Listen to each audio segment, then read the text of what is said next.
Boa tarde a todos. É um prazer darmos início a essa edição do FAU Encontros. Gostaria de primeiro agradecer a toda a equipe do programa, esse programa que tem se pautado não só por sua atualidade, pela atualidade das questões que vêm sendo discutidas, mas também pela diversidade de temas, de abordagens, de vozes aqui representadas. Hoje nós iremos discutir a obra do historiador e crítico de arquitetura Reyner Banham, em inglês, uma obra com a qual o público brasileiro aprendeu a reconhecer, sobretudo a partir do seu primeiro grande livro, que houve um projeto na primeira era da máquina, publicado sobre sua tese de doutorado, e mais recentemente pela tradução também do livro sobre Los Angeles, a arquitetura das quatro ecologias. Esses livros representam dois momentos muito diferentes da carreira do Banham, e nós teremos aqui a oportunidade de discutir, sobretudo, esse segundo momento da carreira do Reyner Banham, iniciada a partir de suas viagens aos Estados Unidos e seu contato com a paisagem histórica e contemporânea das cidades e do território norte-americano. Para tal, a gente conta com a presença do professor Richard Williams. Richard Williams é professor de culturas visuais contemporâneas na Universidade de Edimburgo, junto ao Departamento de História da Arte. Ele estudou na Universidade de Londres, depois na Universidade de Manchester, onde ele fez o seu doutorado sobre o discurso crítico a respeito da arte pós-minimalista em Nova York, no final da década de 60. Desde 2000, o Richard vem se concentrando na cultura visual da cidade contemporânea em particular, com interesses específicos no lugar da arte e das instituições de arte, em nossa compreensão das mudanças urbanas, mas também na recepção crítica do modernismo arquitetônico. Ele vem trabalhando ultimamente sobre o tema das infraestruturas urbanas, sobretudo as rodovias, as vias expressas, de onde nasceu justamente a proposta desse FAU Encontros, dessa edição do FAU Encontros. Atualmente, o Richard está entre nós no Brasil. Infelizmente, nós ainda não estamos realizando os FAU Encontros ao vivo, mas o Richard está em São Paulo, é atualmente pesquisador visitante da Faculdade de Arquitetura e Urbanismo da USP, e o seu projeto de pesquisa, nesse momento, apoiado pelo Labrador International Research Fellowship, focaliza uma dessas grandes estruturas que vem sendo objeto de discussões aqui em São Paulo há muitas décadas, há algumas décadas a essa altura.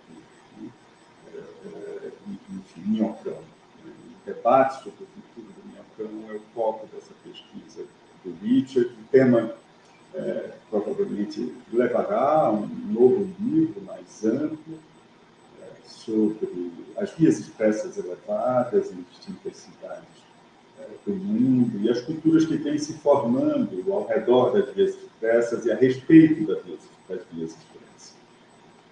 Para notar que entre seus livros mais recentes está uma biografia intelectual de Banham, Reyner Banham Revisited, publicada no ano passado.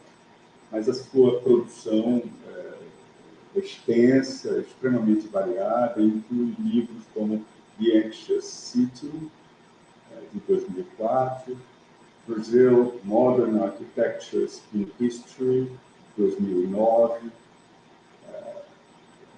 um livro a partir do qual o contato com o Brasil se abençoou na sua carreira, Sex and Buildings, de 2013, The Architectures The Architecture of Art History, que ele escreveu com Mark Crimson e publicou em 2018.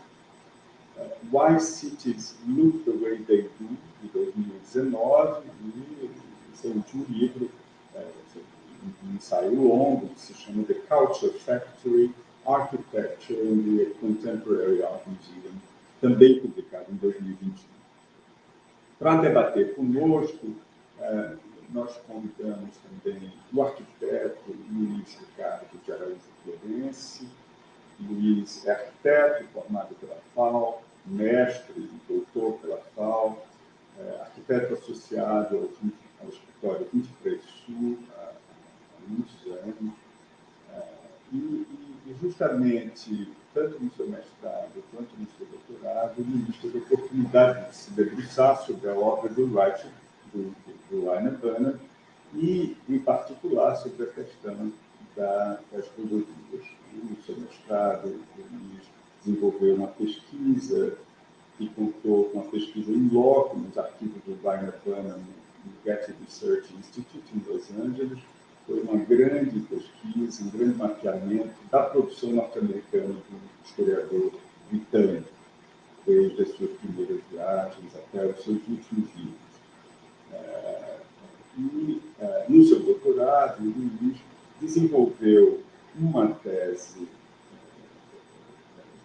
centrada em São Paulo, tentando discutir justamente o minhocão e a marginal Tietê como objetos arquitetônicos.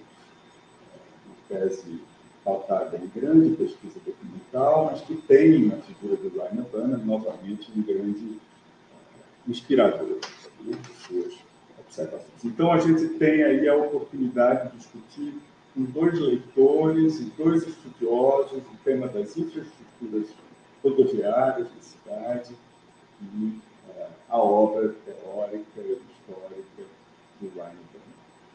Bom, Richard, muitíssimo obrigado por ter aceito esse convite, que tanto enriquece esse programa nosso.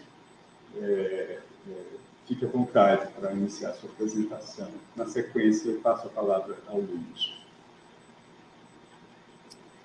Olá, bom, como sempre, é um prazer estar aqui novamente em São Paulo. Uma coisa, a palestra vai ser em inglês, mas vamos tentar fazer a conversa depois em português. A ver o que passa. Temos alguns problemas com o sonido, mas tentamos. Então, mudamos de idioma agora, com licença. Eu vou compartilhar a tela para a apresentação. Ok. Um momento.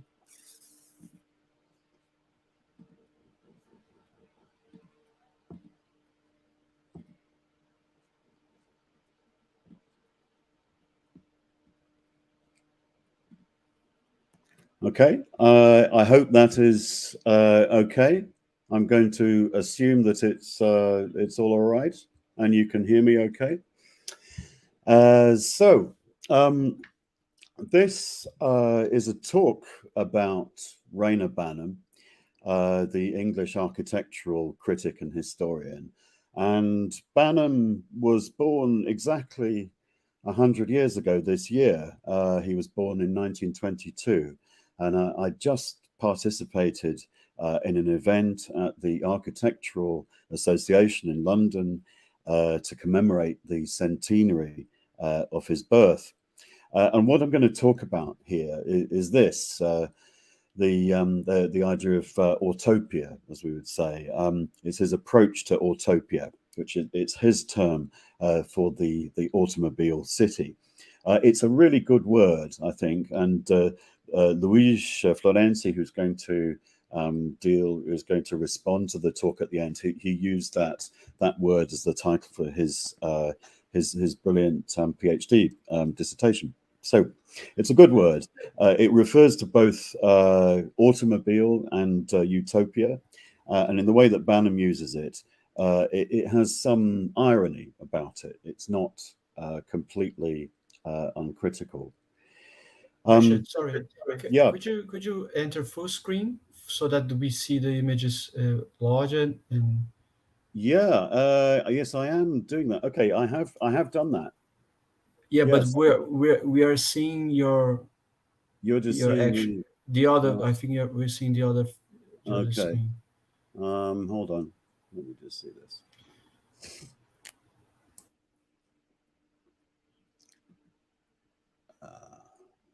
Sure. Let's try this again. Okay, so screen sharing. Okay,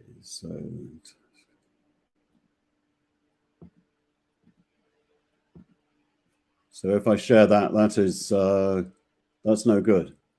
I can't see how to. If I can hold on a second. What about that? Is that still? It hasn't changed. I think we can go as. Hold on. It as seems it is. not. It doesn't seem quite right. Hold on a second. Do you know where would I see that control? I think when you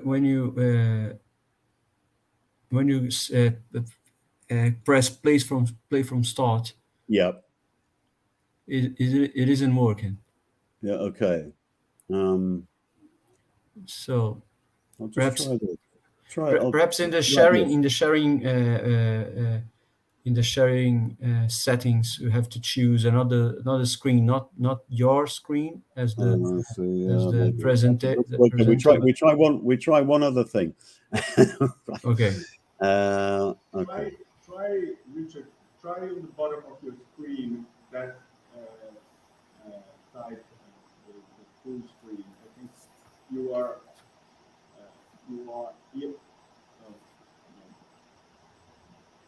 Okay.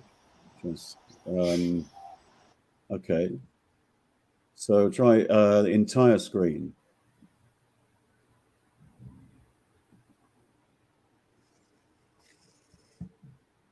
No, it doesn't work. Hold on.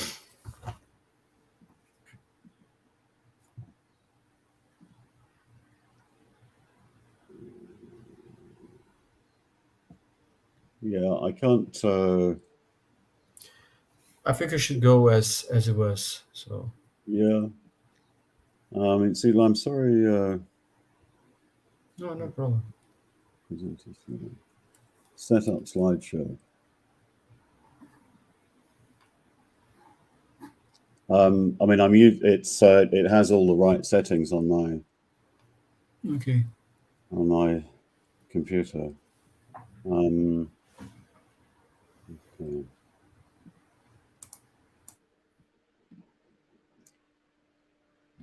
Okay, well, I'll just go. Okay, is that the same problem? Yeah, I think we should go as it is. Okay, all right, we'll just have to stay there. Right. Okay, sorry about that.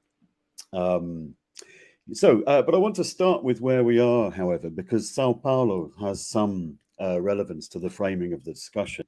I've been here nearly 2 months, exploring literally and figuratively the Minhocão, the 3.5 kilometer elevated expressway in the center of the city, which you all know very well. It's been the subject of a quite incredible number of student projects here over the years, as well as also incredible number of essays and critical commentaries in the media. And the Minhocão exists in a very ambiguous condition, caught between the interests of the real estate market, the users of the Parque Minhocão at weekends, the growing number of homeless people living underneath the Minhocão, as well as the 75,000 drivers who use the Minhocão every weekday. And it may be frustrating to you that the discussion about the Minhocão has yet to reach any conclusion. But from the perspective of me, an outsider, what has been achieved in terms of the conversation around the Minhocão is quite sophisticated when it comes to understanding what we do now with the automobile city, or to use Banham's term, autopia. The discussion has been especially rich in the past few years when it has become clear that the demolition of the Minyakan is not really a solution, and that it must be understood as a real part of the city with its own history and its own culture. The Minyakan has become a place rather than a space. Well, the contemporary approach to the Minyakan has quite a bit in common with Reyner Banham's understanding of autopia, it seems to me anyway.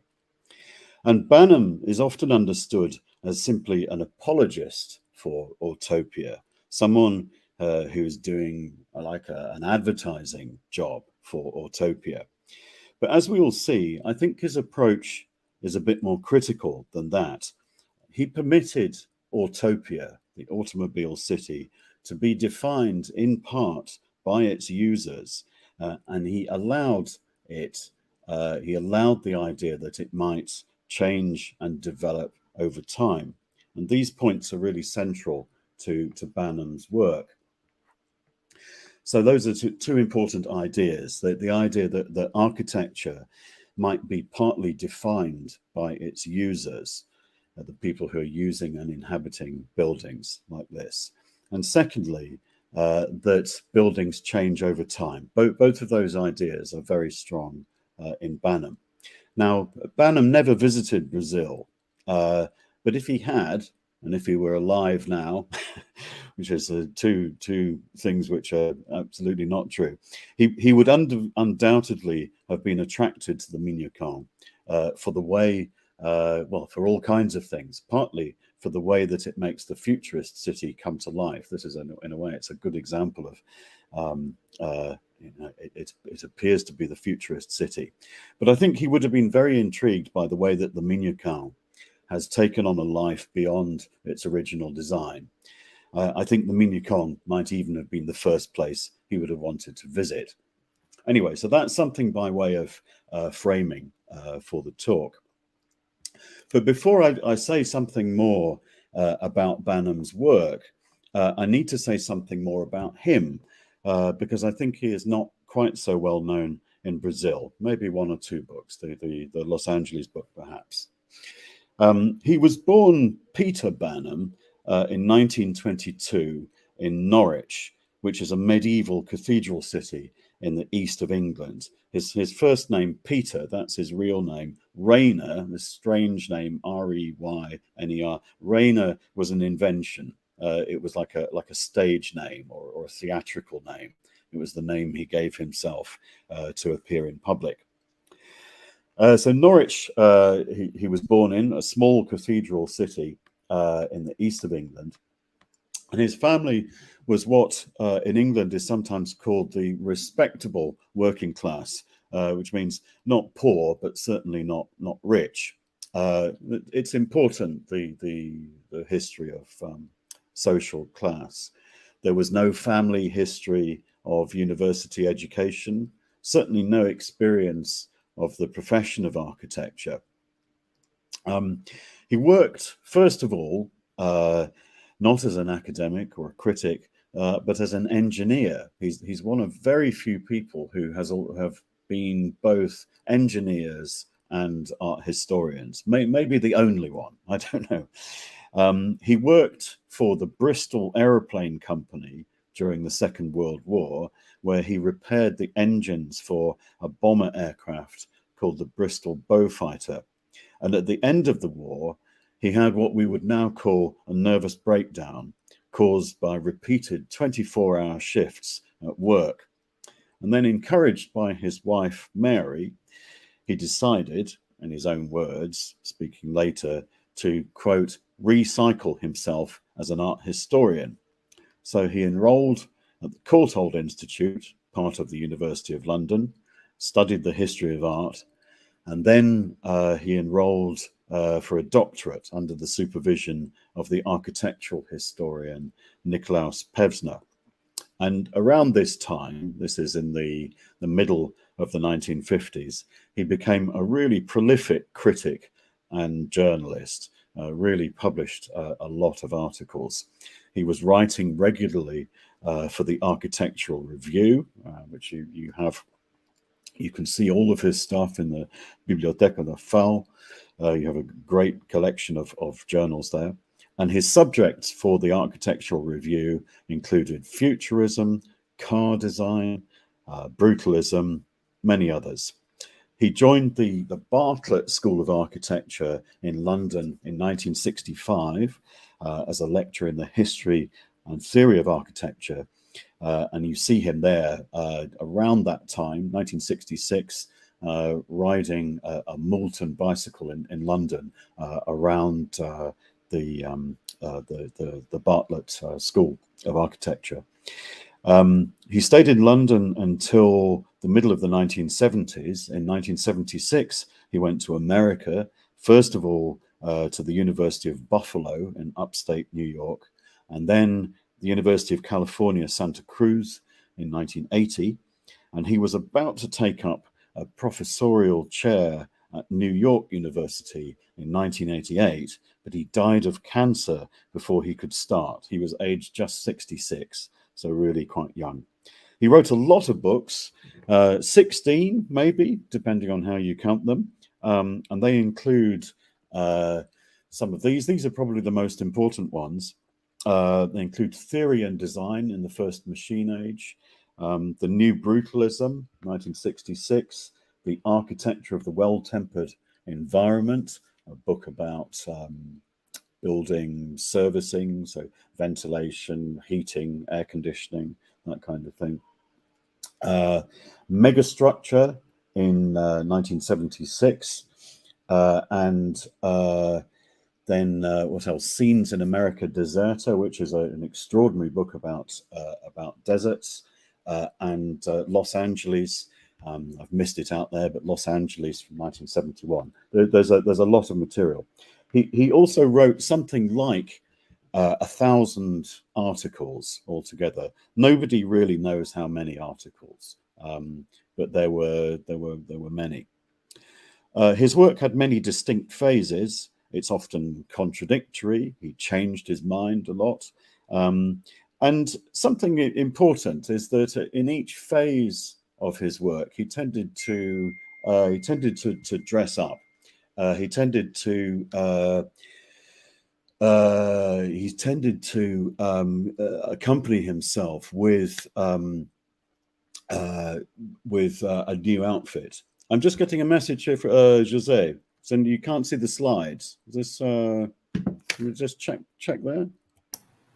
Can you see? Okay. Now I can see changes in the slides. Were you changing the slides as we? No, I wasn't. I wasn't changing the slides. Okay. So okay. Yeah. Okay. So okay, I'll just go to the full screen again. Right. Okay. Right. Okay. Actually, now I'm sorry. Seem to be stuck.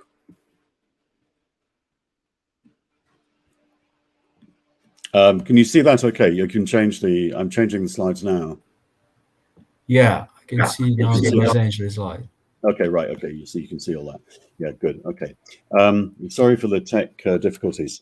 Right. My interest in Banham comes from the period when he wrote in detail about Los Angeles, and his guide to the city, called Los Angeles, The Architecture of Four Ecologies, is still one of the most interesting and provocative books by an art historian on any city. Crucially, at a time when nearly all art historians ignored the automobile city or criticized it, Banham took it seriously. And the automobile city, Autopia, is now, of course, very unfashionable. And everywhere, cities are starting to imagine themselves beyond the automobile, even if the process itself may take many decades. The Parque Miñocán is a good example of that process. In Europe, both Paris and London are moving quite fast towards being car-free in their central areas. And that being the case, it's worth reflecting on, worth thinking about what we might be about to lose, to reflect on what Autopia was and what made it possible, as much as what it destroyed. And there's no better guide to that than Banham. For Banham, learning to drive a car was to learn a new research tool in order to reflect on the nature of the modern city. As he put it, in probably his best known statement on the question, I learned to drive in order to read Los Angeles in the original. Okay, still the slides are okay, yeah? Banham wrote about the automobile city from the beginning of his career. His first published writings on it were about cars, more or less understood as art objects. And his subjects included all kinds of things. For example, the Volkswagen Beetle or Fuschka here, the Jaguar Mark X, British luxury car furnished in wood and leather like a 19th century gentleman's club, the first Ford Mustang, a popular American sports car. He wrote about car designers, including Harley Earl at General Motors. And he also discussed car design with his colleagues at the Independent Group, a diverse group of young artists and architects who met at the ICA, the Institute of Contemporary Art in London in the 1950s. The group included architects including Peter and Alison Smithson, and they, like him, were fascinated by American car design in particular. Banham helped curate an exhibition on automotive imagery, on car design, images of cars, that kind of thing, in 1953. And you see the poster for it there, Man, Machine and Motion. And he wrote about cars a little bit in his first book, Theory and Design in the First Machine Age. He discussed the Futurist Manifesto of 1909, which starts with a car crash. Le Corbusier's comparison of car design and Greek temple architecture, and Buckminster Fuller's Dymaxion car. But the most important of these essays, this is an essay on car design from 1955. The most important of the early works on Autopia is probably this. This is it's an essay from 1955 called Vehicles of Desire, Vehicles de Desejo. It was prompted by the rare sight of this car. This is a Cadillac Eldorado, which he saw on a London street. It was very rare to see a car like this, and it was a car that was maybe 3 times the size of anything else, an extraordinarily large vehicle. And the essay is an attempt to explain the iconography of the car as if it were an art object. He tries to explain the chrome, this shiny metal, the fins, the bodywork, the general shape of the car. Most of the design he thought had to do with sex, but he also identified other imagery which he thought came from aircraft design or military hardware. And this is a passage, other slides I have been able to translate. This is Richard, I'm sorry. I have to ask you to exit the full screen because I think for some reason you're watching your full screen, but we are not. Oh, you're not? Okay, right. So we were not seeing the image that you're talking about. Not seeing the images. Okay. Right. Okay. Okay. So I've exited. So can you see now? I think this way is good. That worked okay. Yeah. Now it's changing from right. Yeah. Really sorry, Luis. Yeah, no. It's probably from our part the problem. I don't know. Yeah. Okay. But if that's okay, just shout. If there's any more problems, just let me know, and we'll okay. Thank you. Yeah. Okay. This is impossible to translate this slide, I'm afraid. But what it says is basically he's looking at the car as a work of art. He's thinking about it as an object with that has lots of symbols of speed, of sex, power, social class, all of that kind of thing. He's trying to read it as an art object. Think of it more as a sort of modernist poetry, really, than a piece of straightforward art criticism. Anyway, what next? We have a couple of things. There's a moment where Banham's interest in autopia shifts from thinking about cars as objects to thinking about driving and the culture of driving. So what he does here is partly derived from things that he has started to read. This is one of them. So in the early 1960s, this figure, Melvin Weber, was particularly important. Where Weber was an urbanist at University of California, Berkeley. And like Banham, he had written for the left-wing British news magazine, News Society. And one essay, not there, somewhere else, but one essay of Weber's had become essential reading for Anglophone urbanists. And that was this one. It's called The Urban Place and the Non-Place Urban Realm, published in 1964. And this really, I think, is the blueprint for autopia, or it's the basis for what Banham thought autopia was. It imagined the traditional city replaced by freeways and telephones. The city was no longer a bounded physical entity, but a communication system. Its citizens would be perpetually mobile, rarely stopping for long in anything resembling a traditional place. Neighborhoods would be abolished. Citizens would be in their cars as much as anywhere. It was an enormously influential essay, and Banham certainly read it. He'd also certainly been reading the work of this guy, Peter Hall, his friend, a planner, academic planner and urbanist, who in 1964 reimagined London as something completely different. He imagined it overlaid with a grid of expressways, very much in the style of Los Angeles, and also actually in the style of Sao Paulo, in the unexecuted Plano Urbanística Básico of 1969. And the conclusion to London 2000, to this book, it had a vision of the style of the life in the future city. And he described a family, the Dumills, roaming the expressways of London, which would now extend for nearly 200 kilometers in all directions. And he pictured them moving around frictionlessly between central London's attractions and the southern coast, driving at high speed and enjoying the motorway city, the automotive city, for its own sake. Autopia, in other words, would be highly pleasurable. This is the point where Banham really, Banham himself, starts to think about the automobile city in some detail.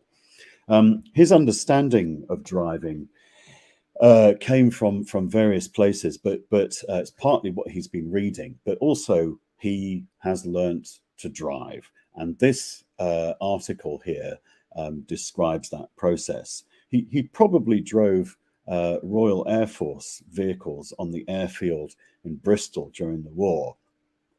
But his official entry into the world of driving, and the one that matters here, was in 1966, when he was aged 44, when he succeeded in passing his driving test, the driving examination, very difficult.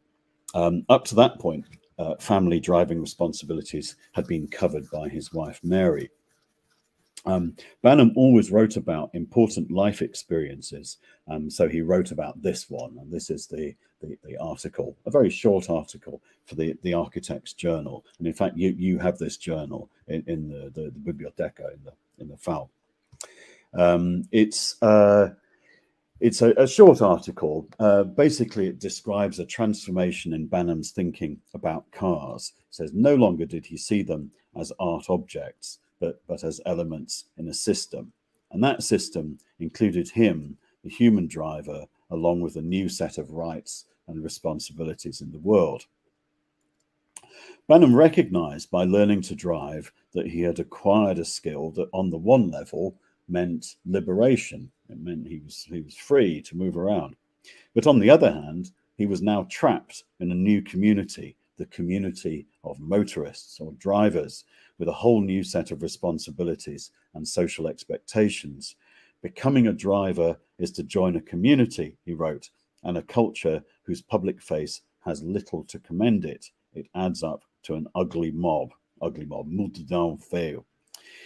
What Banham meant was that he had joined a club that architects were not somehow supposed to join. Architects were somehow supposed to be above driving. They were more important, more privileged than drivers. Driving was an activity that ordinary people did, not architects. It was partly a joke, of course, this article, but it did something important in Banham's work, describing for the first time an understanding of driving in systematic terms. Cars were no longer discrete objects like art objects, but elements in a system. All right, on to LA. Banham had in fact learned to drive in order to better understand Los Angeles, a city that he had started to visit regularly. Here is his most famous statement of the process. Well, I'll read it in a minute. He learned to drive in order to read Los Angeles in the original. He developed, yes, there we are. This is his most famous statement about learning to drive, really. So you've got the translation there. The city will never be fully understood by those who cannot move fluently through its diffuse urban texture. So like earlier generations of English intellectuals have taught themselves Italian in order to read Dante in the original, I learned to drive in order to read Los Angeles in the original.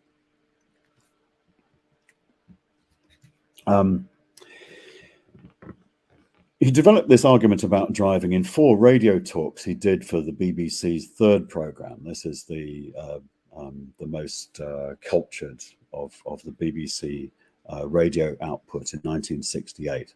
The talks were broadcast in August and September that year and published at the same time in the BBC's Listener magazine. And part of the series discussed the city as a fantastic architectural landscape full of spectacular and bizarre sights like this hamburger stand, this place you can buy hamburgers. But the most important of the radio talks for me here is the one that was broadcast on the 19th of August, 1968. And this is a talk called Roadscape with Rusting Rails. The title referred to the alignment of the city's expressways, freeways, along the ruins of the old Pacific Electric Railroad. Banham used the word system in the talk, meaning not only a set of automotive technologies, but also the human interactions with them and the experiences that they might produce. And that experience, this experience of driving in Los Angeles, driving on the freeways, was something that he spoke about in some detail. That experience could be all about pleasure, the pleasure of speed, centrifugal force, almost like a ride at a fairground. There are many passages in Banham where driving is described in these terms. In the 1968 essay, he describes driving on the intersection of the San Diego and Santa Monica freeways as being like flying. So you can see it here. He says to drive over those ramps in a high sweeping 60-mile-an-hour trajectory is a spatial experience of a sort that one does not normally associate with monuments of engineering. It's the nearest thing on flight to 4 wheels that I know. So it's a really nice description of something there. It's a remark typical of Banham. In one sense, it merely describes a system functioning as it should, but it tells us something else, that the automobile city is supposed to be exciting. It's supposed to be exciting in a bodily way. Autopia is pleasure. And that idea was itself very provocative for an English audience. or architecture shouldn't really be about pleasure, you know. So it's an idea that was almost revolutionary in that context. Also, the idea that technology could be exciting. These are important ideas. And those are those are my photographs of the same junction, the same intersection, taken very dangerously from a car as I'm driving along. Banham said a whole lot of other things about autopia, about driving the freeways. From the book, this is from the book Los Angeles, published in 1971. This is a book which considerably elaborated the idea of autopia, and this is the chapter called Autopia. The freeways were, Banham wrote, the means by which the whole city could be understood. They were the city's conceptual framework as well as a means of transport. The city could not be understood without them. The most detailed exploration of the freeway, the chapter called Autopia, depicted the freeway remarkably as a kind of public space. And it's worth just reflecting on that for a moment, because we would consider that the freeway, the expressway, the motorway, whatever you want to call it, we would consider that to be the opposite of public space. Banham is suggesting that it is actually, it's possible to consider it as public space. So Banham thought about it differently, and the chapter, which is difficult to see here, but it opens with a famous story of a woman car passenger that he has glimpsed on the freeway, adjusting her makeup and hair as the car shifts left right to the off ramp to leave the freeway. And he says that this is the equivalent of her recognizing that she is coming indoors from outside. So the freeway is public space. The off ramp is where the space becomes private again. Of course, it's impossible to tell, whether this was actually true or whether Banham ever saw it. I mean, there's no data, but it's an interesting story. So he's imagining that the freeway might actually be public space. It's a kind of crowd, a kind of motorized crowd. Certainly he gives the idea that the freeway might be like other public spaces at a certain level, self-regulating, self-policing. What else does he say about it? One important thing is a paradox that is built in to Autopia for Banham. He describes it as a spectacular paradox, so simultaneously freedom and discipline. So this is another slide with quite a lot of text, forgive me, but this is a very interesting passage. The private car, on the one hand, offered an unprecedented degree of freedom and convenience. Those are Banham's words, in terms of what journeys could be made and when, journeys that no other form of transportation could manage, complex door-to-door journeys. But that freedom came at a price, which he says is nearly the, quote, almost total surrender of personal freedom for most of the journey. So at the same time, you have this technology which gives enormous freedom, but at the same time, it deprives you of that freedom. You have to do what the system requires.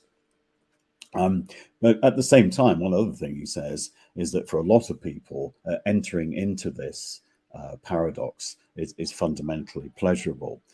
So the freeway drivers Banham describes, they might be enslaved to the freeway complex. They might be like robots, but at the same time, they are perversely quite happy. So there's this paradox. It's all about this balance between freedom and discipline.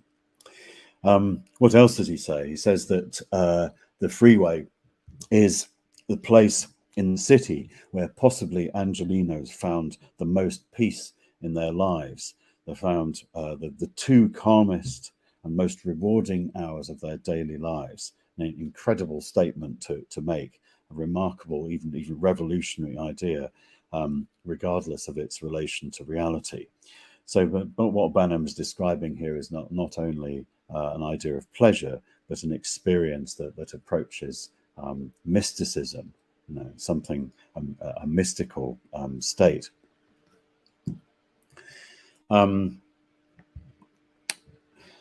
If you're interested in what Banham says about Los Angeles, if you want to explore it a bit further, then one of the great things that you can see is this. It's the film that Banham made in 1972 with the director Julian Cooper, and it's a film that basically reiterates the argument of the book, and it explains in very clear terms just how this idea of a spectacular paradox might actually work. So this is a still from the film. You can see this if you Google it. If you just do a Google search for Reyner Banham Loves Los Angeles, you'll get a very good version of it. You can just watch it for free. The opening sequence of the film does a very good summary of the book's argument about freedom and discipline. It starts at Los Angeles International Airport, where Banham picks up his rented car. It's a Ford car. Before he enters a discussion with one of the characters in the film. This character is actually a machine, Baedeker. It's a wordplay. It's a pun based on the German name Baedeker, the publisher of global tourist guides. And this character is a prototype sat-nav device. It's a cutely voiced sat-nav device that tells the driver where to go. On the one hand, it's a good example of this idea of the spectacular paradox between freedom and discipline. On the one hand, this device, Baedeker, offers the freedom of the city. It says you can go anywhere you like. But on the other hand, it explains that you have to follow the rules. And the opening few minutes of the film neatly place Banham at the center of this paradox between his own desire for freedom, balanced by his own need for safety in order to understand the rules of freeway driving.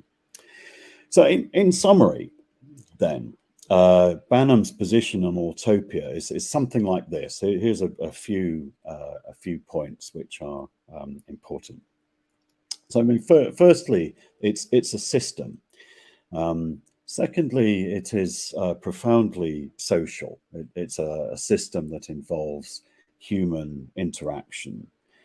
Thirdly, it can be pleasurable. Almost everything that Banham says about Autopia is to do with pleasure in some way, and that for an English audience is, I would like to say, is quite a revolutionary idea. So he's taking Autopia away from just engineering and thinking about how it might be enjoyed. Fifthly, it's a balance between freedom and discipline. And sixthly, perhaps most importantly, Autopia is something that is evolving. It's starting to produce its own culture. So in the chapter Autopia, Banham is describing the way that new human behaviors are starting to evolve. And his attitude compares quite well with what the Venturis were doing, what Robert Venturi and Denise Scott Brown were doing in this book, published at about the same time, 1972. A book which it treats Autopia seriously. It treats Autopia as something that is starting to evolve its own culture. Not everybody liked Banham's approach, it's needless to say, and there are some good arguments against it. If you want to explore this question a bit further, I would really recommend this. This is an article by an artist, Peter Plagens, from 1972, and this is an incredibly hostile review of Banham's work. He says that it was he describes Banham as a reactionary. He describes it as just like public relations or advertising for Los Angeles. He describes it as a fantasy account of the city. He says that Banham completely fails to see that Los Angeles is a city that is full of terrible inequalities. He doesn't understand the politics of the city, and he concludes in an incredibly vociferous, hostile way. He says, in a more humane society, the author might be stood up against the wall and shot. So he's calling for Banham to be shot.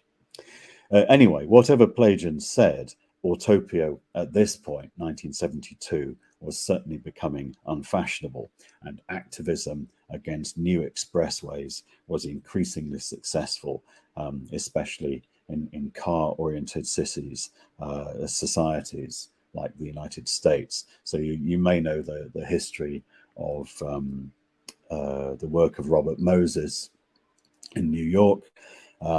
By this stage, Robert Moses, who was building expressways all over New York, but by the end of the 1960s, he was starting to run into a lot of hostility. Moses, you'll know from his work in Sao Paulo in 1950. He came and did some consultancy work on the city.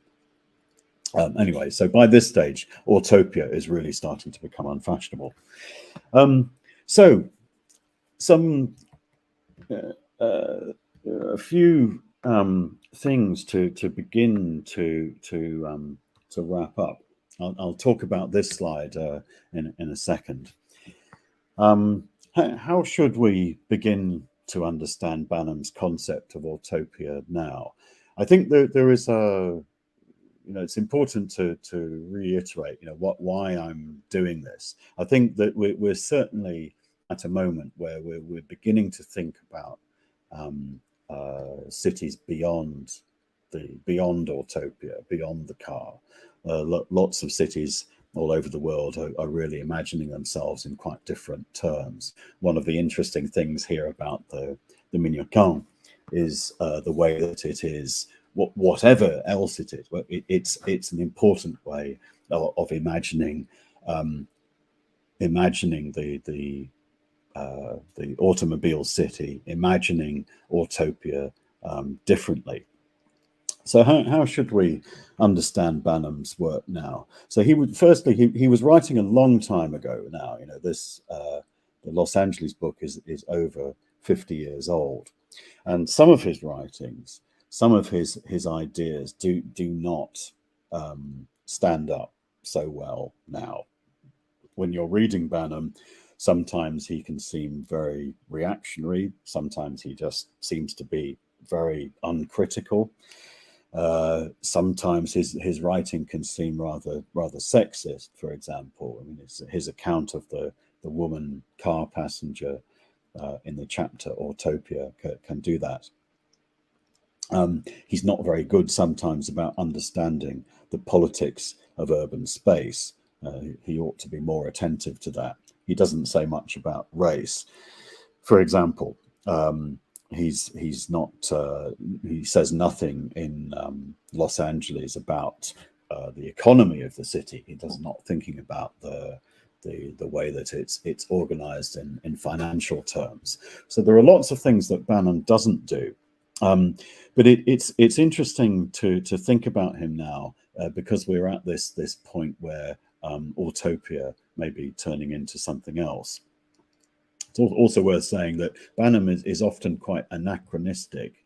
He's often writing at times when his themes are quite unfashionable. So there are good reasons for being critical of Banham. But I also want to say that I think there are also good reasons for thinking about his work in a more, or thinking about him as a more critical writer on Autopia than he might initially appear. His approach to the automobile city contains some irony. If you read Los Angeles, then sometimes it's not always clear when he is being serious or not. You know, so some of it appears to be a joke. Some of it is highly speculative, so speculative that it's not clear whether he's completely serious. And I think that there is a tone in some of the work it's slightly ironic. He also constructs the driver, the motorist. He constructs the driver as an essentially critical figure.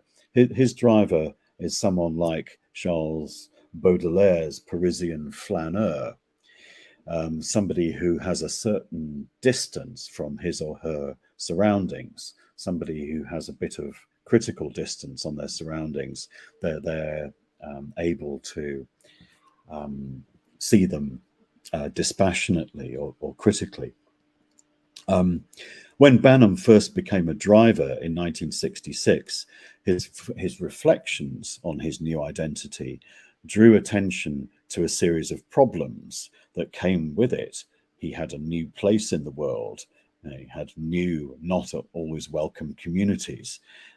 He'd lost the sense of being able to stand outside of car culture and look at it dispassionately. So he's aware of those things.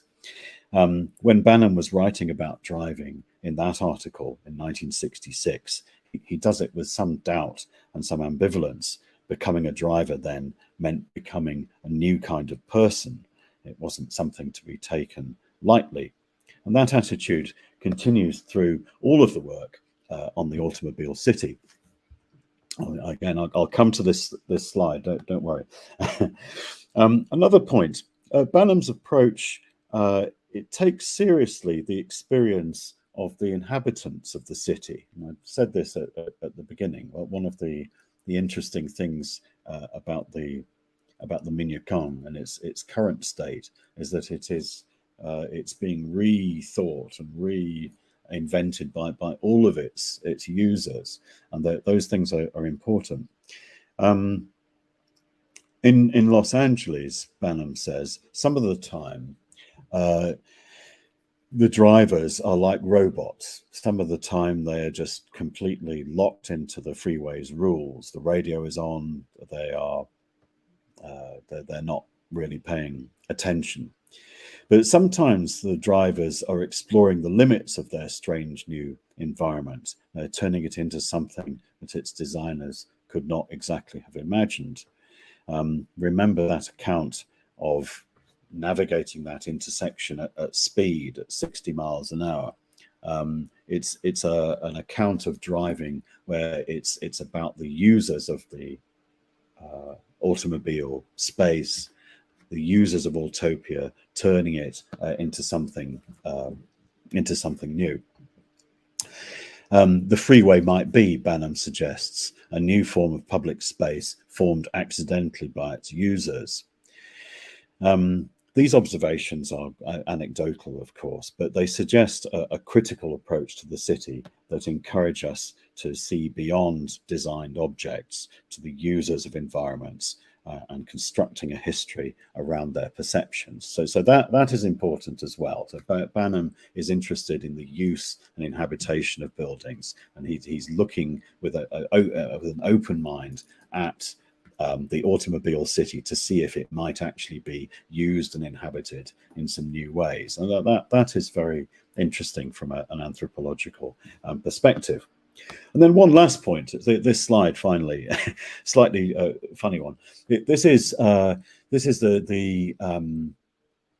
this is the cars that the Banham family actually owned as a family from 1958 to 1988. So 30 years of cars. Banham sometimes seems like a real enthusiast for car culture, but a lot of the time he really wasn't, or he has a much more ambiguous or ambivalent attitude towards car culture.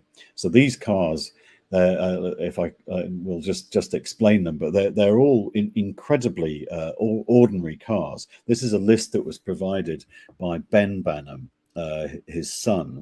Ben and I, we got to know each other quite well the last few years, and Ben would constantly give me information about the Banham family life. These were the cars that they owned. They are, what would I say about them? They are mostly very cheap.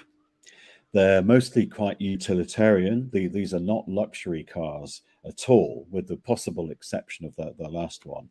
They are often very small. So the first car that you see there, so the Heinkel Kabinenroller, is a tiny car, like a micro car, but all of these other ones are really quite small. Also, they had to have automatic transmissions, so they had to have automatic gears instead of manual gears. And because these were very small cars, it meant that these were also very slow. So these were not sports cars or exciting cars in any way. So there's no pleasure to this list, curiously. If Banham was interested in driving as pleasure, it's certainly not represented in the cars that he himself owned. It's also worth saying that as a driver, he was really quite bad, and both of his children have said how frightening he was as a driver. His eyesight wasn't very good, and he was physically not very well coordinated. Driving for him was quite difficult. So, just in conclusion, Banham's approach to the automobile city, Autopia, was therefore, in summary, I think, a more critical one than is sometimes thought. Ben Banham, his son, often talked to me about his father's interest in science fiction. And the book Los Angeles sometimes reads to me more like a piece of speculative fiction, like an allegory of the near future in which disaster is never far away. One of Banham's key sources for the book, cited in his bibliography, is in fact a work of dystopian science fiction, and that is Ray Bradbury's novel, The Martian Chronicles. Banham's Autopia is not, therefore, an advertisement for car culture. I think he's genuinely alert to its contradictions and complexities. Right, so just a few last things to say. I started this talk with the image of Sao Paulo's Minhocão, and I made some speculation about its future. I said that I thought Banham would have liked it. I think he would have wanted to visit it. And I said that precisely because I think he would have recognized its contradictions and its difficulties, its capacity for change.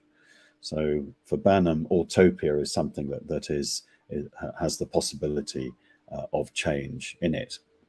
And one of the distinctive characteristics of Banham's work altogether is its openness to change. It's perhaps one of its defining qualities, one of the things that is most important about it. You may know, I know Luis some of the rest of you in the audience will know Banham's last book, A Concrete Atlantis, which is all about industrial ruins. That book is centered on the industrial ruins of early 20th century Buffalo in New York, upstate New York. It's a book that is all about change. It's about change of use. It's about change of perception. It's about the way that images are circulated and make us think differently about buildings. It's about how images of those buildings were circulated in the work of modernists like Le Corbusier, and how the meaning of buildings changes over time. And on the Autopia of the Los Angeles freeways, Banham's story is also a story of change. A highway system built by politics and money becomes, over time and in use, both a place and a culture. In use, Banham writes, the freeway system is as rich and complex as any traditional public space, a complexity that has both positive and negative characteristics.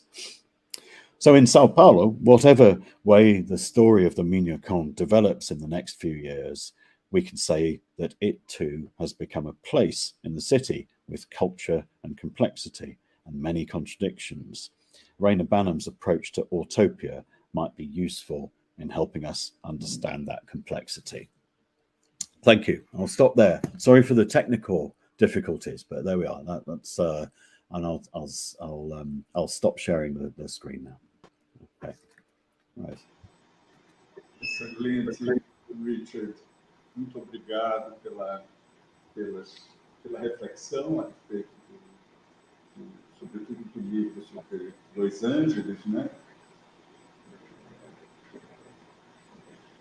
Eu aqui teria algumas questões já para te colocar, mas eu acho que é melhor iniciar pelas questões formuladas pelo Luiz. Ao mesmo tempo, eu estou aqui anotando questões que venham do público, que possam também ser respondidas pelo Richard. Então, caso vocês que estão assistindo queiram fazer alguma colocação, escrevam no chat que eu tenho aqui acesso.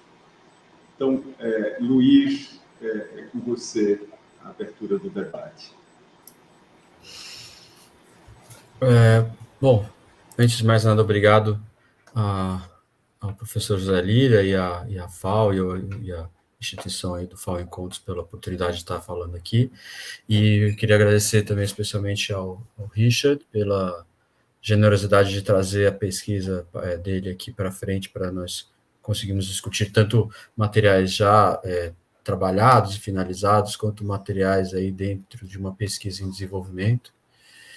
E eu tenho algumas perguntas e eu queria, acho que nós conversamos um pouco sobre isso em diversos encontros que nós tivemos, e eu acho que a conversa vai nos levar a comparações tanto entre a época na qual Banham escreve o livro e o que seria dessa paisagem da utopia hoje, né?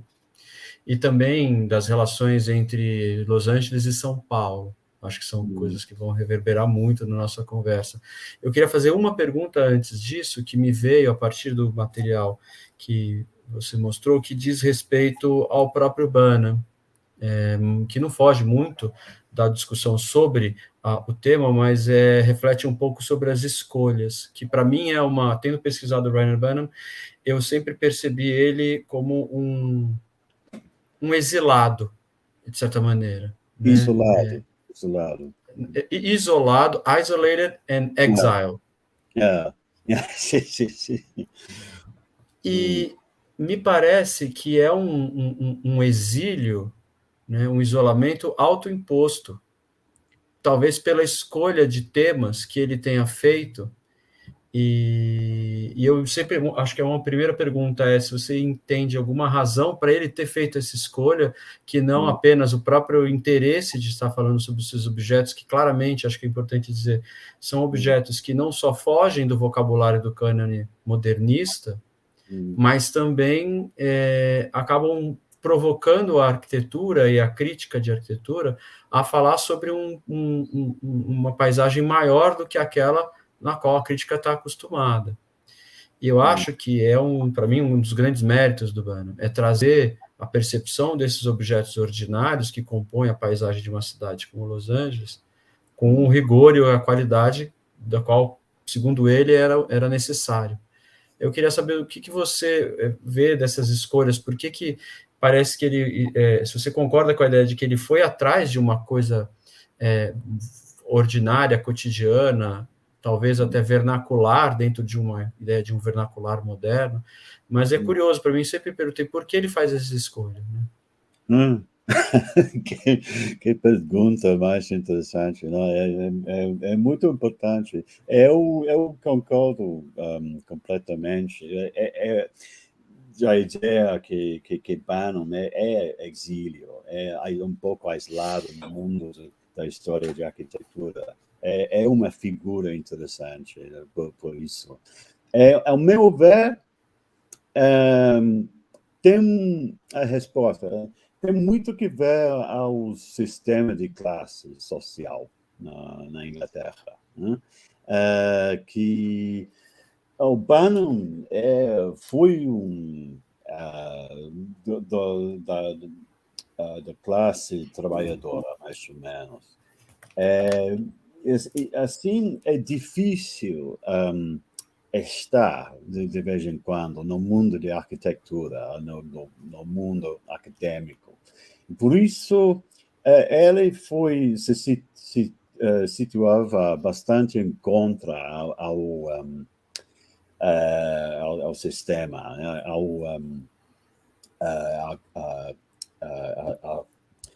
Mainstream da crítica. Sim, o mainstream, exatamente. Então, ia buscando sujeitos diferentes, sujeitos oferecendo a possibilidade de criticar o mainstream da arquitetura britânica, que para ele foi um mainstream bastante conservador. Foi uma maneira de atacar, desculpe o português horrível, né? Foi uma maneira de atacar a mainstream britânico. E por isso Los Angeles foi um objeto horrível para os arquitetos britânicos nos anos 50, 60, né, ao princípio. Foi como a cidade mais feia do mundo, uma cidade sem cultura, uma cidade sem qualquer razão para visitar. Isso, então, foi uma maneira de fazer uma política contra o mainstream da arquitetura. Né? E é muito interessante porque ele não era um debatedor ou um crítico ruim, por exemplo, de assuntos e temas como a obra de Le Corbusier. Ele trouxe, acho que em vários momentos, ele trouxe contribuições muito importantes para não só para discussões sobre Corbusier, mas futurismo, sobre, inclusive o texto do high-tech que tem né, aquele manuscrito do trabalho do high-tech, que seria o último livro dele, também traria coisas muito interessantes, né? Parece que, acho que por conta disso, ele nunca quis largar por completo, né? Acho que para ele sempre foi uma maneira de criar um pêndulo. Um pêndulo, exatamente. Não, sempre, ele, às vezes, ele quer ser aislado, exílio, totalmente. Às vezes, mas não quer ser tanto aislado que não existe no mundo da arquitetura, né? Isso é uma situação interessante. Eu acho que o historiador de arquitetura americano, Anthony Vidler, vocês conhecem Vidler. Vidler escreveu muitas coisas interessantes sobre Banham, sobretudo o sistema de classe social na Inglaterra.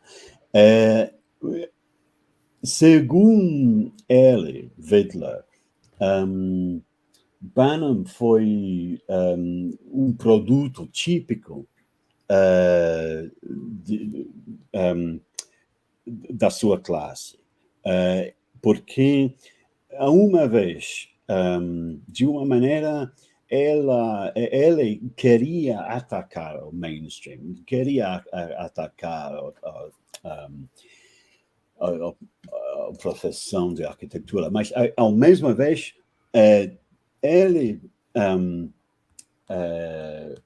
ele temia, não? Ele tem medo de fazer um ataque tão forte que não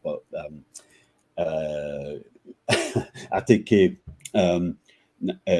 ele não podia. Foi uma relação difícil, não? Entre atacar e não atacar. Você entende, né? Desculpe as gotas de palavras portuguesas. Deixa eu fazer uma pergunta, Luísa, aproveitando aí a deixa. Bom, Richard, Luiz mencionou agora, enfim, como entender hoje escritos, enfim, do Banham desses anos 60 e 70. Enfim, se a gente imaginar que ele está fazendo essa celebração, celebration do automóvel, né? Num momento de florescimento da contracultura, de uma contracultura em grande parte crítica da mercadoria, do espetáculo, da tecnologia, né? Em grande parte elas se ancoram em utopias, digamos assim, regressivas ou utopias nostálgicas, né? Se a gente pensar que ele está escrevendo no momento em que o ambientalismo, né, environmentalism, está se tornando uma agenda política anti-industrial, e ele faz essa celebração do transporte automobilístico, da engenharia das freeways, dos personagens dessa paisagem, né? Como você trouxe aí, o passageiro, o motorista, mas também os pilotos, mas as patrulhas, né? Enfim, todo um conjunto de elementos dessa paisagem que ele investiga com muita atenção, com muito fascínio, uma fascinação enorme por esse universo da tecnologia, do desenho industrial, da engenharia, da construção e tudo mais, às vésperas da crise do petróleo. Esse anacronismo já ganha muita evidência, né? Agora, eu queria que você explicasse um pouco melhor,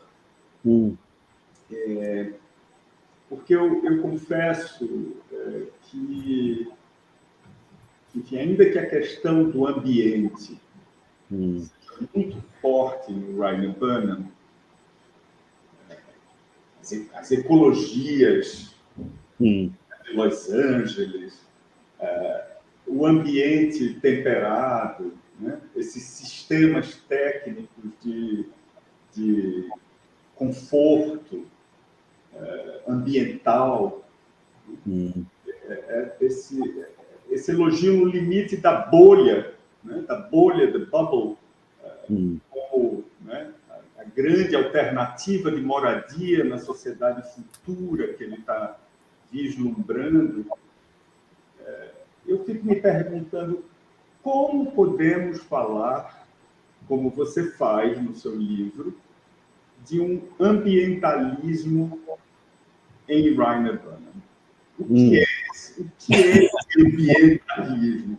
Explica um pouco melhor para a gente esse contraste entre a celebração da tecnologia do automóvel, da freeway, enfim, porque não é um minhocão, né? Reapropriado pelo pedestre. É a freeway que ele está celebrando,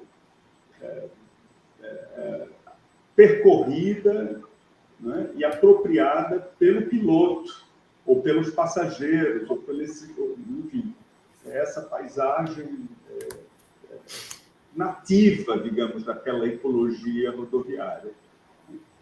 Não é um minhocão, é a celebração mesmo da tecnologia. O que é esse ambientalismo? Fala um pouco para a gente. Que pergunta mais interessante, não?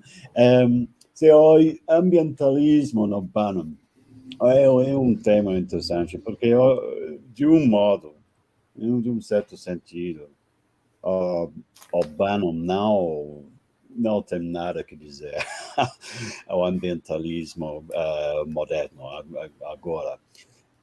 Mas, a meu ver, a situação, o seu trabalho é mais complexa que isso, porque há um certo romanticismo no ambientalismo, não? Que muitas vezes é um sentido anti-industrial, anti-moderno, como desejo de voltar a algum século da idade medieval, que seja. Né? Banham é diferente. Banham é uma figura que tem que é consciente da possibilidade da tecnologia que ajudar a situação. E também é realista. O livro dos 1969, o livro sobre tecnologia, The Architecture of the Well-Tempered Environment. Um livro muito interessante sobre ar-condicionado, ventilação, calefação, tudo isso. Um livro muito interessante. E isso a meu ver, é um método de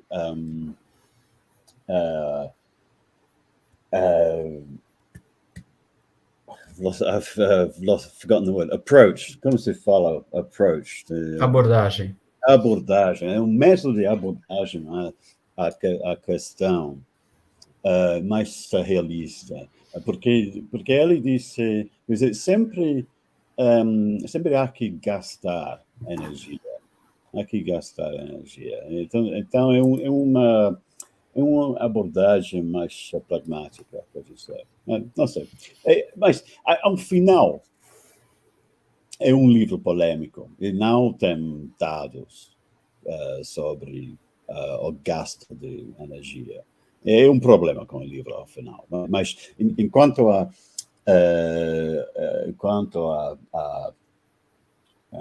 fazer questões, fazer polêmica, é bem interessante, porque é realista, é mais realista que a política do ambientalismo, por isso é um pouco irrealista às vezes. Mas, eu sou ambientalista, né? Somos todos ambientalistas.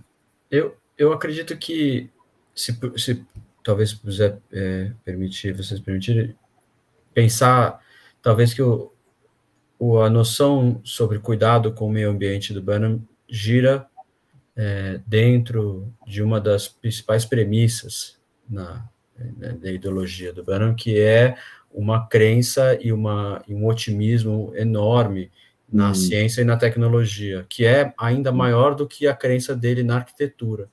Né?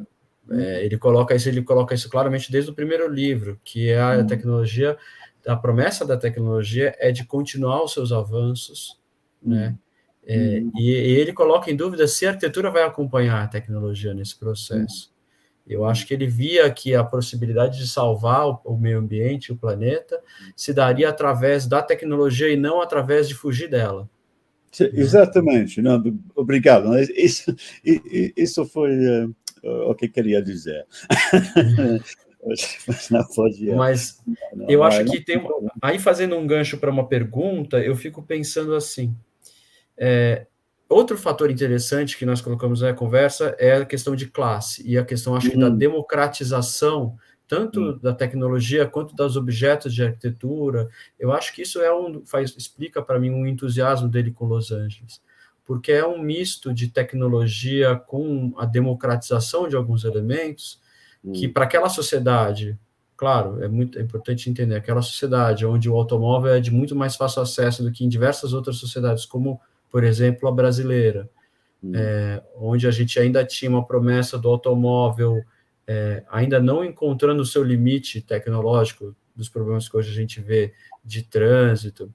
Inclusive, aquela intersecção que você mostrou, eu peguei aquela intersecção, mas eu estava tanto trânsito naquela região, que eu fiquei vendo aquilo com muita calma, mas porque estava num trânsito horrível.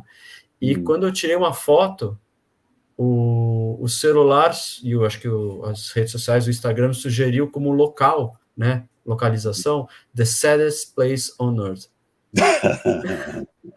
Então, eu acho que mostra uma coisa que ele não viveu para ver, que é a falência desses elementos. Eu não sei como ele reagiria a essa falência. Mas, nesse momento que ele vê essa democratização, eu vejo o Banham como... primeiro, ele percebe que a sociedade de consumo é um caminho para a democratização da tecnologia, e aí, nesse sentido, eu faço uma pergunta.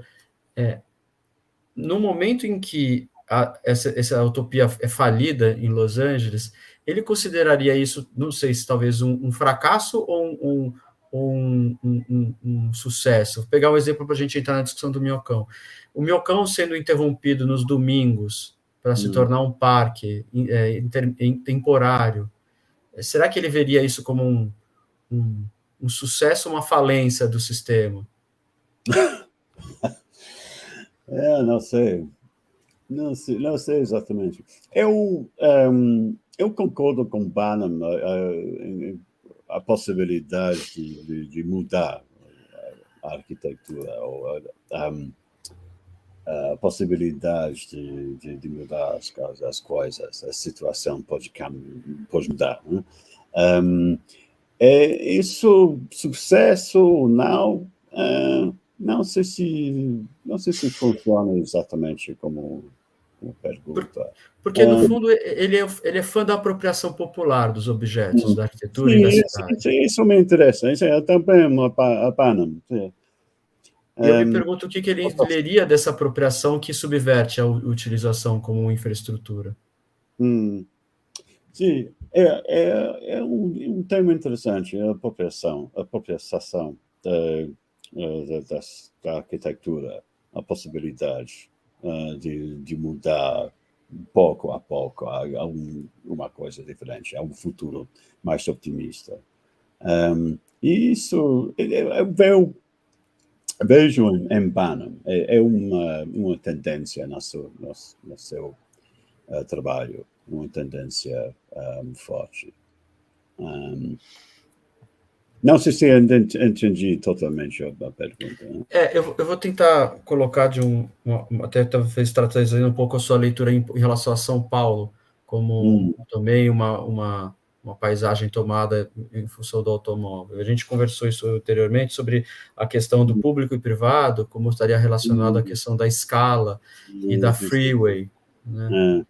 E eu acho que uma das coisas que deixa claro para nós é que em Los Angeles, enquanto nós temos uma diferença brusca de escalas, né? Você desce da freeway, ele fala desse movimento onde você desce desse sistema e vai para um outro subsistema muito mais ramificado, né? Muito menor na sua escala, como isso é uma mudança para ele clara de um lugar público para um lugar doméstico. Como é que você leria isso em São Paulo, onde essa quebra é muito menos perceptível? Isso é uma... Né? Sim. Não, é difícil a situação aqui em São Paulo. Eu vejo a cidade muito como uma cidade de... não sei como se fala. Enclaves. Como você fala enclave? Enclave. Enclave.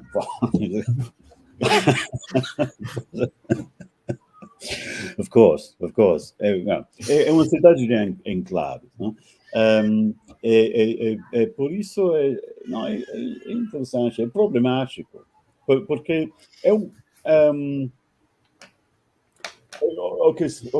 o que vejo no Minhocão não é uma utopia, nada. O Parque Minhocão é muito complexo como situação. É como um enclave, da classe média, pode ser, no Parque Minhocão. É um pouco feio, como você precisa muita segurança, controle, polícia, militar, que seja, é um pouco feio aqueles contrastes. Mas, ao mesmo tempo, estão mudando a situação, existe a possibilidade de experimentar, cada vez estão mudando a situação. Então, não sei como vai desenvolver no futuro. Pode ser pior, não sei. Mas é um experimento interessante, como o Minhocão, como uma pesquisa em que fazer sobre a infraestrutura da utopia. Isso simplesmente é interessante. E tem coisas boas, como às vezes nos domingos, é bonito. Se você pode entrar no enclave, é bonito, é interessante, tem possibilidades de mostrar um futuro diferente.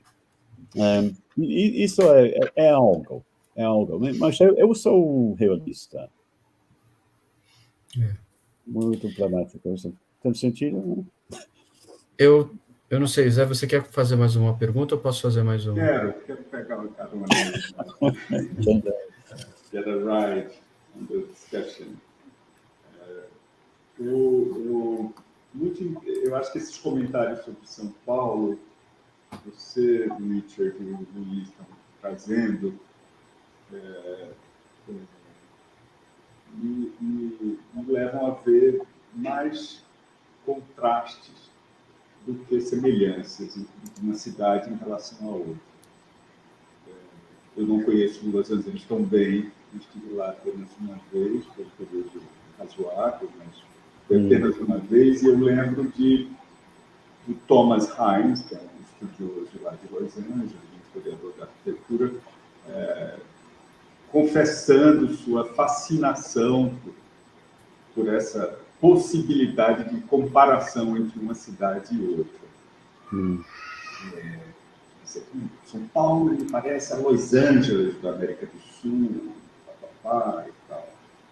E, de fato, o rodoviarismo em São Paulo é uma ideologia tão arraigada, e com seu doutorado mostrou como isso entra nos departamentos de engenharia do tráfego, como isso entra na cultura politécnica, como os manuais e mesmo os regulamentos californianos chegam aqui, né, no ponto, não só do ponto de vista da engenharia, né, das rodovias e das obras de arte, mas também no urbanismo e tudo mais. No entanto, tem isso que o Luiz acabou de dizer. Em São Paulo, talvez a gente não tenha, como em Los Angeles, contrastes tão nítidos entre essa escala urbana ou metropolitana, né, da via expressa, e essa escala doméstica, que em Los Angeles é evidente. Né? Los Angeles é um oceano de bairros jardins. Basicamente, é uma cidade-jardim inteira, assim, uma metrópole-jardim. Não é uma cidade-jardim, é uma metrópole-jardim de vários níveis de desenho urbano, vários tipos enfim, várias classes sociais, mas, enfim, basicamente, o desenho urbano de Los Angeles é um desenho de cidade-jardim. o resto, atravessada por essas autopistas gigantescas. Aqui em São Paulo, esse contraste não é tão evidente. Primeiro porque a gente tem, no caso do Minhocão, por exemplo, que é um paradigma de via expressa elevada aqui no Brasil, o Minhocão ele corta a cidade existente. Ele atravessa um tecido extremamente denso, já verticalizado e em processo de adensamento nos últimos anos.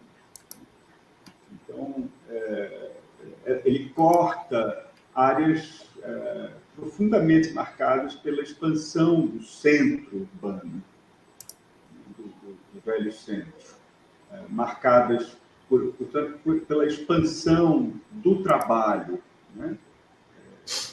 Dos usos produtivos, dos usos em serviços, em comércio, etc.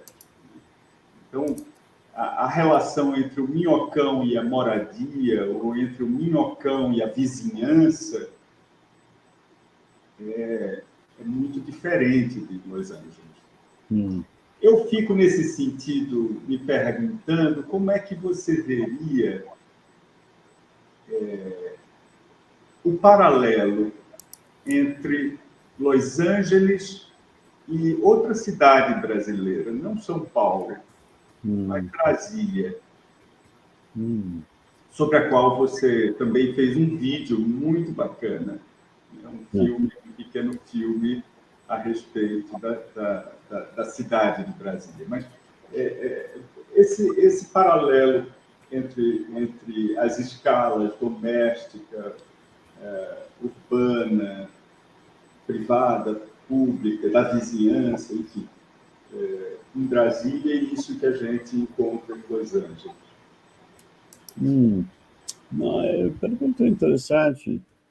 Não sei o que dizer exatamente. Não, é óbvio que Los Angeles e São Paulo têm muitas coisas parecidas, mas a escala urbana é diferente.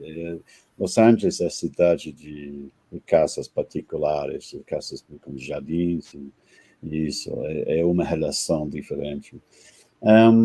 Uma coisa interessante aqui em relação ao Minhocão é que ultimamente, os últimos 4, 5, não sei, 6 anos, é o desenvolvimento de apartamentos, de prédios altos, mas começando com 3 ou 4 andares de aparcamento em cima disso. Então, o mercado aqui, curiosamente, o mercado encontrou soluções ao problema do Minhocão. Então, há uma certa evolução. Não aparece tanto como cicatriz na cidade, mas em outros lugares se pode ser mais difíceis. Enquanto às outras cidades no Brasil,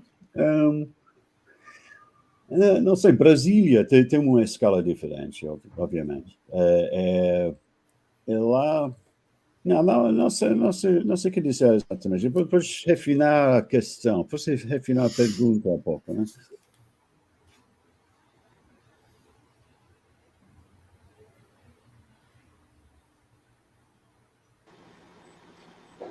Desculpe, né?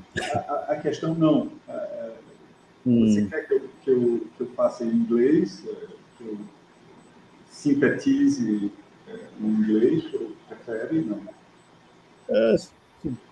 Pode ser mais fácil, não sei. Nesse momento. It's this issue of scale that was mentioned in this question.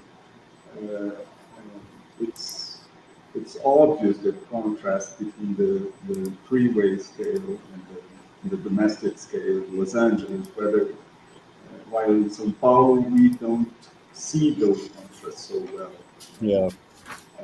Particularly in a case like that of Minhocão, where it's hard to to separate the urban scale and the domestic scale everywhere. So in a city like Brasilia, there is a control of these transitions and these different scales, which is pretty much assured by the road system.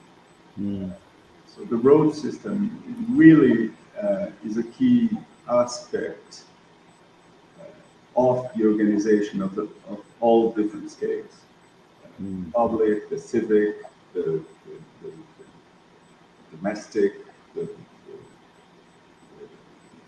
urban scales are extremely well balanced. I mean, that's the issue about the city. That's the whole issue about the city. This control and organization of different activities through a system of roads, access, accessibility, of transportation, of different sorts of transportation, service, cars, humans, pedestrians. And of course, Los Angeles has a whole different story from São Paulo, and the road system is much younger. The large-scale road system in Los Angeles probably much younger. I mean, younger in terms of being previously outlined compared to São Paulo's road system, which has always been difficult to implement in face of the land ownership patterns. It's hard. I mean, I don't know, Luis. Maybe you can help us out with this question, because you have studied those two different road patterns, the Minhocão and the Marginal Tietê, which are pretty much different. I wonder whether the Marginal would not give us a better example of Los Angeles three-way patterns compared to Minhocão. Eu queria fazer uma provocação para o Richard para ver se ele concorda ou não nesse sentido. Olhando para Brasília, me parece que ela é muito mais similar à lógica de Los Angeles do que São Paulo, até mesmo por conta de uma questão que você colocou, que é a questão de disciplina e liberdade. Porque, no fundo, não parece tanto uma questão de liberdade, e sim parece uma questão de fluidez, né, que ele percebe, porque, no fundo, todas as decisões já estão tomadas. Né? Inclusive, vale a pena lembrar que Banham andava por Los Angeles sem GPS, o que, para mim, é inimaginável, porque eu fiquei uma tarde sem GPS naquela cidade, eu me perdi loucamente. Mas me parece, nesse sentido, que Brasília tem uma estrutura de freeways tão rígida quanto Los Angeles, no sentido que você não tem muitas escolhas para ir para algum certo lugar. Não é uma rede, exatamente. Não tem muito. Mas Los Angeles também, você não pode dizer que você tem uma opção diferente da 405 para você conseguir subir para a região, né, inclusive sair de Los Angeles em direção a São Francisco. Na verdade, é um lugar de poucas escolhas, e isso parece, eu acho que o Banham confunde liberdade com simplesmente fluidez, com simplesmente, né, eu acho que ele fica maravilhado pela movimentação, mas nesse sentido me parece diferente, por exemplo, de São Paulo. Dirigir em São Paulo, para mim, claramente, é completamente diferente de dirigir em Los Angeles, apesar das similaridades urbanísticas. Eu concordo completamente. O sistema viário de Los Angeles funciona como sistema. O sistema como opções, é uma rede. Aqui em São Paulo não existe exatamente. Tem relativamente poucas opções. Não funciona como rede. Tem, é um sistema, mas não existe como um sistema do metrô, né? Com opções e possibilidades diferentes. E concordo que Brasília, obviamente, foi planejado como sistema, e tem, sobretudo, na parte central. Parece, curiosamente, mais como Los Angeles, onde seja, embora seja uma cidade completamente diferente de história. A experiência, acho que é uma questão de... Para mim, a utopia fala muito sobre a experiência da autopia, né? O novo tipo de usuário, o novo tipo, talvez, de cidadão, ele coloca o Banham, né? Como de uma nova categoria de cidadão. Acho que ele precisava aprender a dirigir não apenas para ler, mas para se sentir um cidadão de fato nessa cidade, né? E aí, para mim, parece que ele esconde exatamente uma questão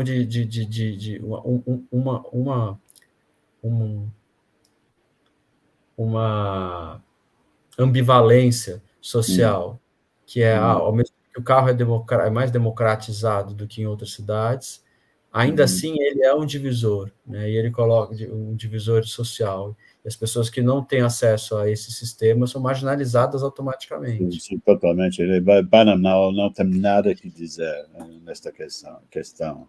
É uma ausência importante do trabalho de Banham. É um problema. Para ele, me imagino que ele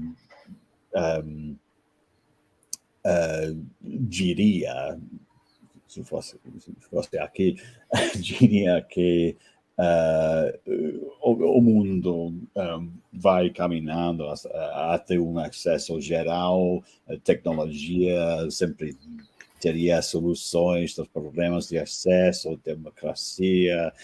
O mundo é o mundo...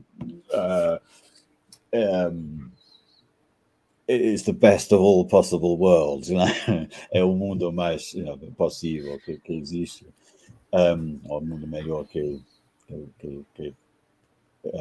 possa existir. Mas é um problema com o trabalho de Banham. Eu não compreendo completamente a política urbana. Eu diria que ele vê as coisas como a promessa da tecnologia de salvar o mundo, no certo sentido, tanto ambiental quanto social, depende completamente da democratização dos produtos da tecnologia. Ele precisa que esses produtos sejam de diversas escalas. Então, acho que ele cria, inclusive, esses seus heróis em Los Angeles, como aquelas pessoas que customizam automóveis, ou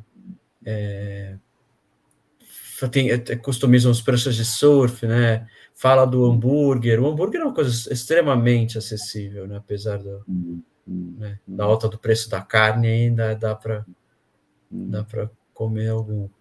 Não, é tema importante porque né, nesse momento, é óbvio, se você visita Los Angeles agora, é uma cidade caríssima, muito, é horrível o preço do alojamento, o preço da comida, incluso a comida agora, não é a cidade com acesso fácil às coisas cotidianas. Então, Banham não fala do sistema que produz a forma de cidade. Não fala nada da economia.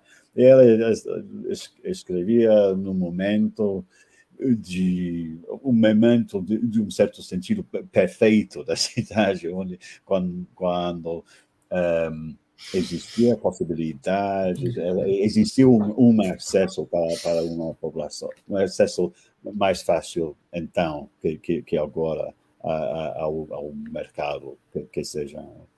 Foi uma cidade mais... Mas, no certo sentido, apesar dele negar a realidade, eu acho que tem uma coisa interessante que me diz sobre a postura historiográfica, histórica, como crítico de arquitetura do Banham, que é também ele analisa os objetos que estão lá.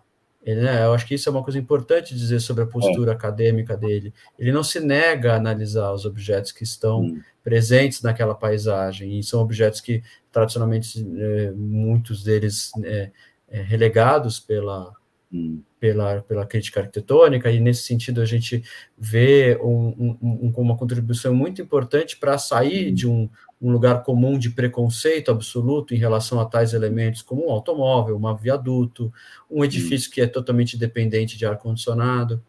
E nesse sentido, eu acho que é uma coisa que também eu tentei caminhar pelo mesmo lugar que ele fez, tanto no meu mestrado e doutorado, é tentar observar objetos que, às vezes, são completamente negados pela academia da arquitetura, pelas escolas, pelos professores e pela crítica, e tentar observar quais são os seus pontos positivos e os seus pontos negativos. Né? Então, o livro da arquitetura do ambiente controlado, o Well-Tempered Environment, não me parece ser tão ingênuo a respeito do consumo. Ele até fala daquele mito das duas aldeias, duas villages, né, que poderiam receber a mesma quantidade de madeira.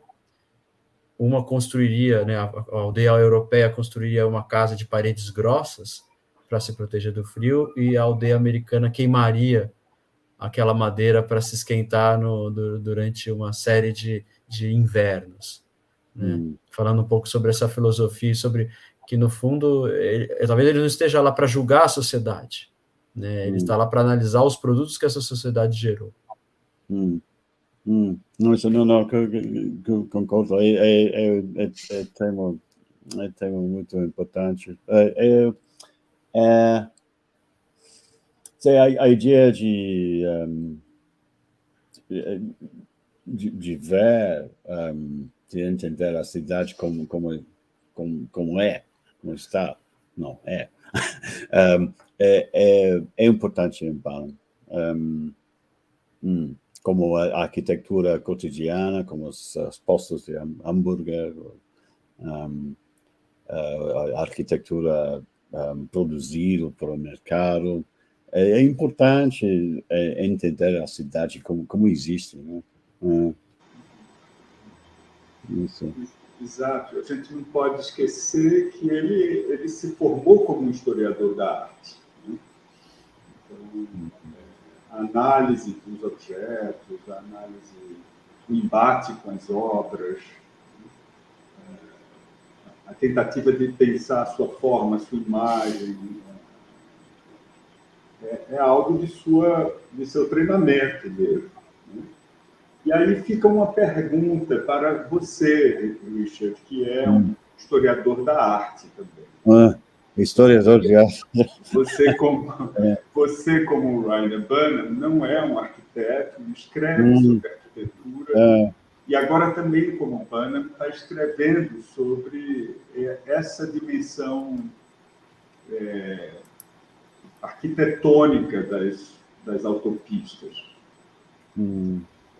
Como entender as autopistas como obra de arte? Como a gente poderia entender, ler essas autopistas como obra de arte? Pensemos que o Reyner Banham está escrevendo no momento em que o campo expandido da escultura está se afirmando como uma categoria, né? Então, a arte, a land art, enfim, todo um conjunto de movimentos que começam a emergir ali. Será que ajudam a gente a pensar, dialogam com essa postura do Banham? É importante. a história de Banham como historiador de arte é importante, porque ele me atrai também como historiador de arte. Para mim,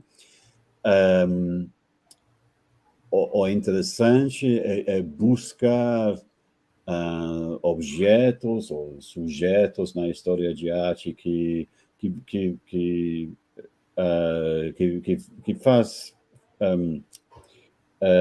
fazem questões sobre a disciplina de história de arte, porque a ideia de falar como a infraestrutura urbana é uma maneira de fazer uma conversa sobre o que é a história de arte, exatamente.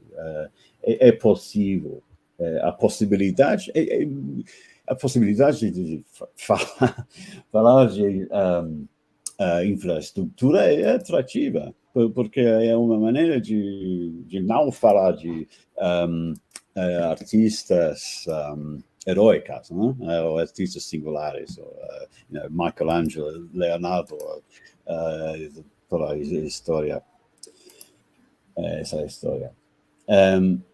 Então, é como provocação. Para ele, para Banham, seguramente foi provocação. Há entendimento de infraestrutura como obra de arte. Para mim também é atrativo, muito atrativo. Também porque a experiência da autopia, às vezes é uma experiência forte estética, a experiência de viajar,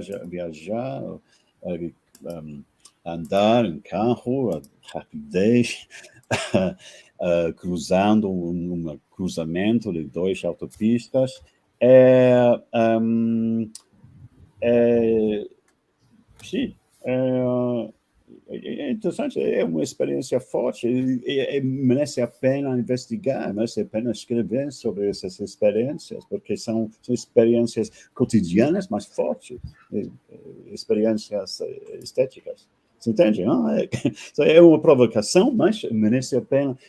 A meu ver, são experiências importantes. Como agora, com a possibilidade de sair da utopia, que é mais que uma possibilidade, está passando, né? Eu queria recuperar ou lembrar um pouco da qualidade daquela experiência, porque a utopia foi uma experiência forte, foi uma experiência particular.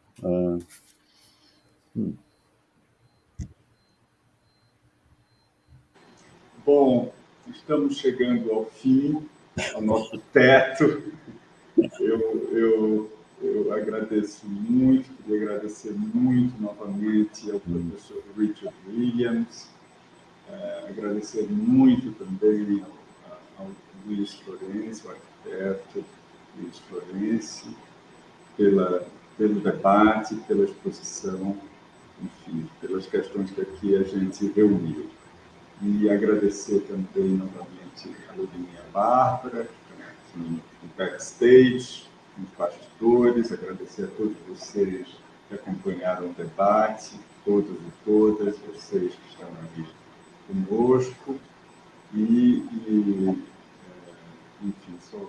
acho que a discussão só mostra a importância, a atualidade hoje, né, da obra. Se o Banham foi um pensador inatual em sua época, talvez algumas das suas reflexões continuem a ser extremamente inquietantes, perturbadoras para as nossas certezas ou nossas convicções a respeito da cidade, da ecologia, da tecnologia e das autoestradas, das autopistas contemporâneas.